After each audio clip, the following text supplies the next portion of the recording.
Detroit. You know it's not perfect, but still you love it.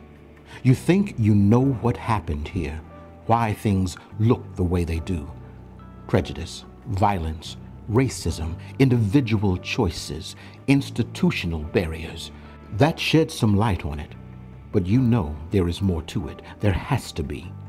This story is too big, and you play a part in it too.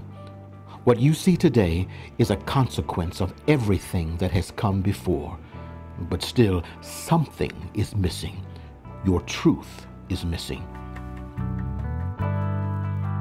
In the race to equity, the truth leads to solutions.